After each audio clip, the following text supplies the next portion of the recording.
Sunkumas yra tame, kad kartais pacientas atpažinti pats periodontito net ir negali.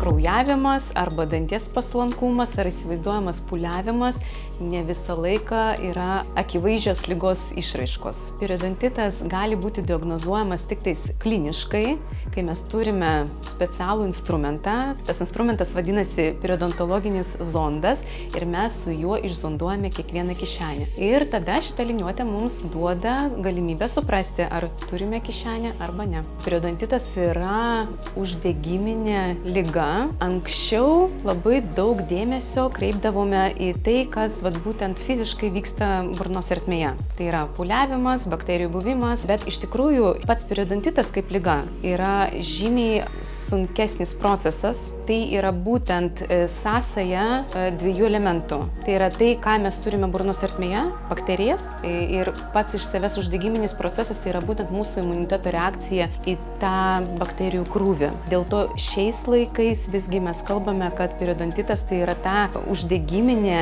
burnos ertmės gleivinės liga, kuri susiję su sisteminė būklė. Pačiam pacientui sunkiausia dalis yra atpažinti būtent lengvos formos periodontitą, nes kartais tai yra besimptomis procesas.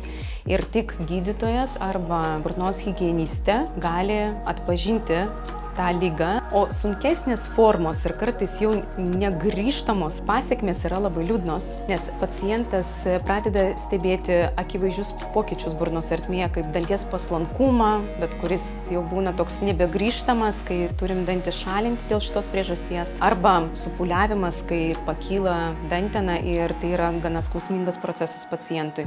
Ir blogiausia pasekmė viso šito proceso tai yra dantų praradimas. Kartais sunkios formos periodontitas dėja yra sunkiai kontroliuojamas.